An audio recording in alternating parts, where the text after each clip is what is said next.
Fala aí galera, tudo bem? Professor Júlio de Matemática aqui do canal Dascalos e hoje eu vim aqui falar um pouquinho para vocês sobre áreas de quadriláteros, assunto super interessante para o Enem. Então se você quiser aprender um pouquinho sobre geometria e cálculo de áreas, fique comigo até o final desta aula, desse vídeo e não se esqueça de se inscrever no canal Dascalos e ativar as notificações para você receber as novidades diárias do canal. Pessoal, aí na descrição do vídeo tem um material de apoio com um resuminho e alguns exercícios para aula. Vamos embora? Pessoal, vamos lá começar a nossa aula de quadriláteros então? Vamos lá, ó. Pessoal, é o seguinte, antes da gente começar a falar das fórmulas que úteis para calcular as áreas dos principais quadriláteros, vamos primeiro falar do padrão, né? Como que nasceu, como que a gente estabelece uma unidade padrão para se calcular áreas? Pessoal, a unidade padrão de área parte de um quadrado de lado 1, tá bom? Imagine vocês que vocês têm um quadrado cujo lado é uma unidade, perfeito? Um por um. A área deste quadrado de lado 1 por 1, a gente fala que é uma unidade quadrada. Então, por exemplo, se um quadrado tem 1 centímetro de lado, né, 1 por 1, a área dele é 1 centímetro quadrado. E assim sucessivamente. Então, quando a gente quer calcular a área de uma figura qualquer, é como se eu quisesse descobrir quantos quadrados de lado 1 cabem dentro desta figura. Então, esta que é a ideia. Perfeito? E a partir daí a gente estabelece fórmulas para se calcular as áreas dos principais quadriláteros. Vamos na ordem então, galera. Área de quadrado. Então vamos supor que a gente tem um quadrado de lado L, perfeito? Então, um quadrado de lado L por L. Só recordando que o quadrado, pessoal, é um quadrilátero cujos ângulos são de 90, tudo bem? E os seus quatro lados são iguais, perfeito? Se os quatro lados não forem iguais, a gente não pode chamar de quadrado. Por isso mesmo, né, pelo fato dos ângulos serem iguais e os lados também, ele é chamado de figura regular. Perfeito? Pessoal, e a área do quadrado é simplesmente dado pela formulazinha lado quadrado. Então, essa é a nossa primeira relação legal. É uma formulazinha bem conhecida na geometria, eu tenho quase certeza que todos vocês já sabiam. Pessoal, olha que interessante, só para a gente ter, né, só para a gente fazer uma ideia legal aqui, ó, que a gente geralmente não pensa assim, tá? Quando eu falo para a gente, por exemplo, que eu tenho um quadrado de lado 2 por 2, perfeito? Tá, você vai dizer para mim que a área dele é 2 quadrado, ou seja, é 4. O que significa isso na prática, turma? Lembra que a gente falou no início? O que significa calcular uma área? Não significa dizer quantos quadradinhos de lado 1 cabem dentro da figura? Então, se eu penso assim, olha, eu tenho um quadrado de lado 2 por 2. Para eu colocar quadrados de lado 1 ali dentro, né? Vamos trabalhar numa certa unidade igual. É como se eu subdividisse esse quadrado em 4 quadradinhos, tá? Porque, ó, vai ser um aqui, um aqui, um aqui e um aqui. Então, notem que eu consigo colocar 4 quadradinhos de lado 1 dentro desse quadrado de lado 2. Por isso que a sua área é 2 quadrado, ou seja, 4. Tá bom? Pessoal, é desse jeito que a gente interpreta quando a gente está calculando uma área qualquer. É sempre assim, quantos quadrados de lado 1 cabem dentro dessa figura? Tá? Só para vocês terem uma ideia, né, uma noção do que é calcular uma área. Perfeito? Pessoal, um outro quadrilátero que é interessante é o retângulo, né? O retângulo também é um quadrilátero muito simples, ele é muito conhecido, né, da turma aí. Ele tem duas medidas principais, que é a sua base, também chamada de comprimento, e a sua altura, né? Beleza? Geralmente chama também de comprimento e largura, né? Tudo bem? Tanto faz. Bom, como é que se dá a área de um retângulo, pessoal? É só multiplicar a base pela altura. Lembrando que quando eu faço isso, eu estou calculando quantos quadradinhos de lado 1 cabem dentro dele, perfeito? Então, base vezes altura é a área de um retângulo. Lembrando que o retângulo chama retângulo porque ele tem os ângulos retos, perfeito? Tudo bem? Pessoas, o nosso terceiro quadrilátero legal é o paralelogramo. Vamos lembrar do conceito paralelogramo, quer dizer lados paralelos, turminha. Então, é essa figura aí, ó, para matar saudade, tá vendo? O lado de baixo é paralelo ao de cima, o lado da direita é paralelo ao da esquerda. E esses lados paralelos, turma, sempre são do mesmo tamanho, tá bom? O lado da esquerda é do mesmo tamanho do lado da direita, o lado de baixo é do mesmo tamanho do lado de cima. Professor, mas peraí, o retângulo que está ali em cima também tem os lados paralelos, perfeito? Perfeito. Por isso mesmo, o retângulo também é um tipo de paralelogramo.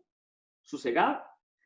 Bom, mas vamos para o que interessa. Professor, como calcular a área de um paralelogramo? Bom, você vai ter uma base, vamos chamar esse lado de base de baixo de base, e você vai ter uma altura, tá?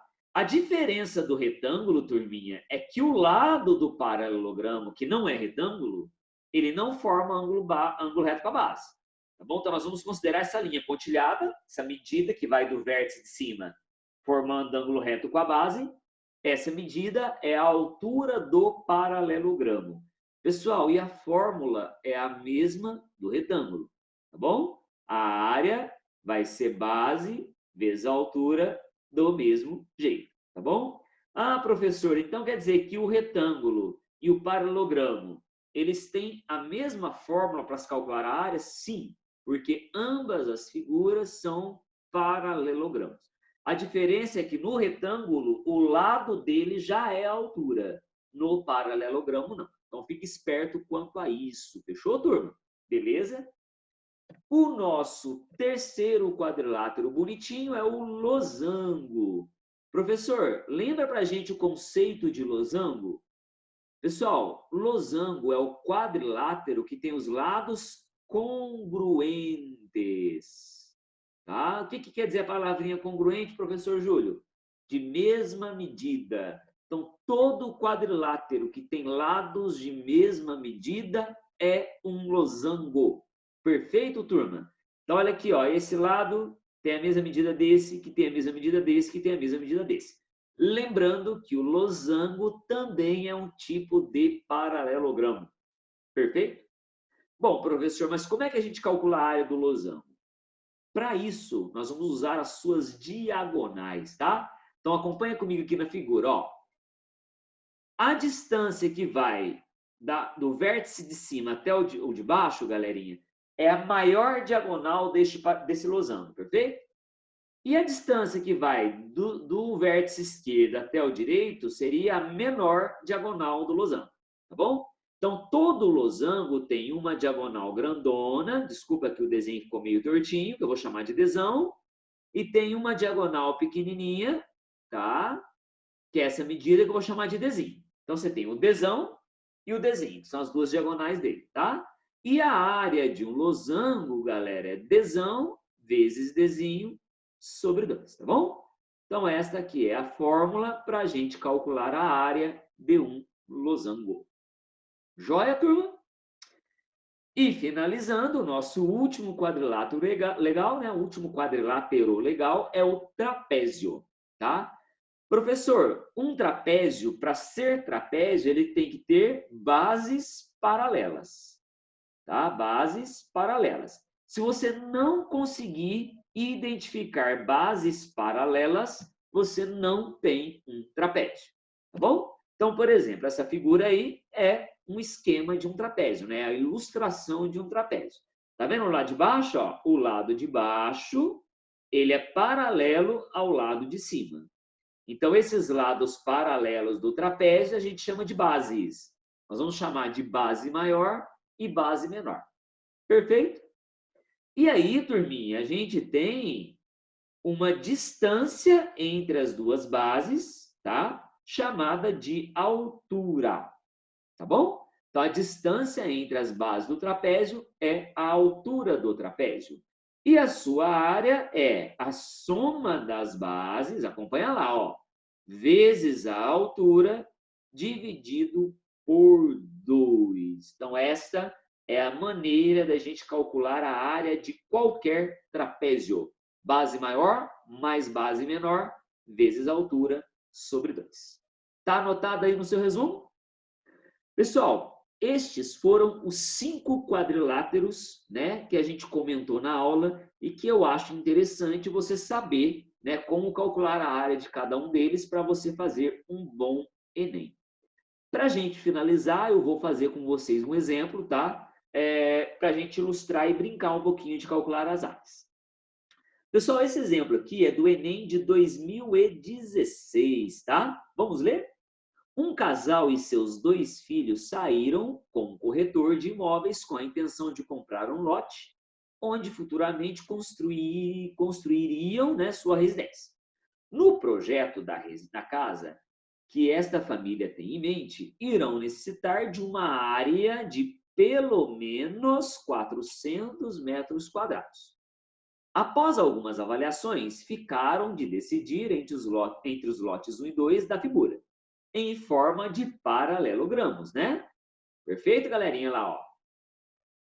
Um custa 100 mil e o outro custa 150 mil, respectivamente. Tá aqui, ó, lote 1 em formato de paralelogramo, o lote 2 também em formato de paralelogramo, mas é um retângulo, tá bom? Usando raiz de 3 por 2, meio e 1,7 como aproximações, respectivamente para o seno de 60, cosseno de 60 e raiz de 3. Tá? Nós vamos usar essas medidas que foram dadas. Então, seno de 60 é raiz de 3 por 2, cosseno de 60 é meio e a raiz de 3 é 1,7. Não quer dizer que eu vou usar todos esses dados, tá, turma? Talvez eu use algum deles só. Para colaborarem na decisão, os envolvidos fizeram as seguintes argumentações. O pai diz: devemos comprar o lote 1 e o lote 1, pois, como uma de suas diagonais é maior do que as diagonais do lote 2, o lote 1 também terá maior área. Bom, sei lá se a área tem a ver com diagonal. A mãe disse: se desconsiderarmos os preços, poderemos comprar qualquer lote para executar nosso projeto, pois, tendo ambos o mesmo perímetro, terão também a mesma área. Pessoal, a área não tem a ver com perímetro, tá? Então, mas eu não posso descartar essa ideia da mãe, é uma hipótese meio furada, mas deixa aí. Devemos comprar o lote 2, diz o filho 1, pois é o único que tem área suficiente para a execução do projeto. Bom, vamos ver, né? O filho 2 diz: devemos comprar o lote 1, pois, como os 2 lotes possuem lados de mesma medida, terão também mesma área. Porém, o lote 1 é mais barato. O corretor diz: vocês devem comprar o lote 2, pois é o que tem o menor custo por metro quadrado. Gente, a pessoa que argumentou corretamente para a compra do terreno foi... Pessoal, eu acho que para a gente responder esse exercício, a gente precisa calcular a área desses lotes, tá? Assim, os argumentos do pai, da mãe e do filho 2 aí, quando ele fala que a área tem a ver com a diagonal ou tem a ver com o perímetro, não é bem por aí, tá? Não é porque o perímetro é maior que a área vai ser maior ou a diagonal. A gente tem que ficar muito esperto quanto a isso. Mas para a gente tirar, né, as dúvidas, vamos calcular a área. Vamos calcular a área do lote 1, vamos calcular a área do lote 2 e a gente dá o veredito aí para ver quem teve o argumento correto. Pode ser? Então, eu passei para cá, para a gente calcular essas áreas de um modo mais legalzinho, tem mais espaço. Vem comigo, turminha. Vamos no lote 2 primeiro, que é mais fácil? Pessoal, o lote 2 é um retângulo. Acabamos de aprender, né, na aula, que a área de um retângulo é base vezes a altura. A base é 30, a altura é 15. Concorda? Então, vai ser 30 vezes 15. Ou seja, 450 metros quadrados. Guarda aqui, esta é a área do lote 2. Tudo bem, turma? Pessoal, para o lote 1, que é um paralelogramo, a gente vai calcular a área dele também por base vezes a altura. É a mesma fórmula da área do retângulo. O problema é que eu não tenho a altura deste paralelogramo. Lembra que nós já estudamos na teoria? A altura é a distância do vértice de cima até a base. A base é 30, concorda? Ó, como aqui o lado de cima é 30, o lado de baixo vai valer 30 também. O problema é calcular a altura deste paralelogramo. Não, não é que é o problema, né? É que eu preciso calcular essa altura primeiro. Pessoal, vem comigo, ó. Tá vendo esse... Vamos trocar a cor aqui só para a gente fazer um cálculo destacado? Olha esse triângulozinho pequenininho aqui que a gente criou, tá vendo? Ele é um triângulo retângulo, concorda comigo? E o ângulo de 60, ele tá aqui, ó. Perfeito? Pessoal, o cateto H, ele tá oposto ao ângulo de 60. Então, o cateto H é chamado de cateto oposto. E esse 15 que está na direita, ele pode vir parar aqui na esquerda, porque o paralelogramo tem os lados paralelos de mesma medida. Tudo bem? Então, nós temos aqui, ó, 15 metros na esquerda também. E 15 é a hipotenusa. Então, vamos com calma. Ó. O H é o cateto oposto do 60 e o 15 é a hipotenusa. E a gente sabe, galera, que na trigonometria básica, o seno de um ângulo é o cateto oposto dividido pela hipotenusa, tá? Para quem não lembra dessas formulazinhas básicas, assista a nossa aula aí do Enem Power de trigonometria básica, tá? Que a gente revisou essas pequenas formulazinhas da trigonometria, tudo bem? Então, eu vou usar a fórmula do seno, porque eu quero o H, que é o cateto oposto, e tenho a hipotenusa, que é 15. Show de bola? Então, vem aqui, ó, seno de 60, o cateto oposto é H e a hipotenusa é 15. Pessoal, no enunciado, você viu que ele nos forneceu o seno de 60. Então, se você voltar no enunciado, você vai ver que o seno de 60 é raiz de 3 por 2. Concorda comigo? Então, isso é igual a HA sobre 15. Multiplicando o cruzado, fica 2H é igual a 15 raiz de 3. Estão acompanhando meu raciocínio, turma? E aí o 2 está multiplicando, vai passar dividindo, a gente vai ter 15 raiz de 3 dividido por 2. Tá bom? Pessoal, outra dica que ele deu aí no problema é que a raiz de 3 vale 1,7. Então vem comigo aqui, ó. Vamos lá? Vamos colocar a raiz de 3 igual a 1,7? Vai ficar 15 vezes 1,7 dividido por 2, tá? Na hora que a gente efetuar essa conta, galerinha, vai ficar 15 vezes 1,7, tudo isso dividido por 2. Nós vamos ter 12,75 metros quadrados, não, desculpa, metros de altura. Então, o terreno, né, o formato do terreno é de 12,75 metros. Com isso, turma, vamos diferenciar aqui, ó, lote 2 e lote 1. A área do lote 1 vai ser base vezes a altura. Mas a base é 30 e a altura é 12,75. E quando a gente faz esta operação, a gente encontra 382,5 metros quadrados de área. Pessoal, então, a área 1, né, do lote 1, ela é insuficiente para o que o casal quer. Né? Lá no texto, vamos voltar, ó. Então, memoriza aí, a área 1, 382,5. E a área 2 deu 450. Então, quando a gente volta no texto, ele diz que ele queria um terreno que tivesse pelo menos 400 metros quadrados de área. Então, o lote 1 não interessa. Pessoal, então, de todos aí, se você reler os argumentos, o filho 1 é o que teve melhor argumento, porque ele diz, ó, devemos comprar o lote 2, pois ele é o único que tem área suficiente para a execução do projeto. Ele fala a verdade, o lote 2 é o único que tem área, né, de 450, que é maior que 400. O lote 1 não serve. Pessoal, tá entendido? Com isso a gente marca a letra C, tá? Aí no gabarito do exercício, tá bom? Pessoal, aí na descrição do vídeo tem o resuminho da aula e tem mais 3 exercícios para vocês tentarem fazer e brincar de calcular a área, tá bom? Espero que vocês tenham gostado, tá? Se gostou, curta, compartilhe o vídeo e se inscreva no canal para vocês receberem mais novidades aí. Pessoal, até a próxima!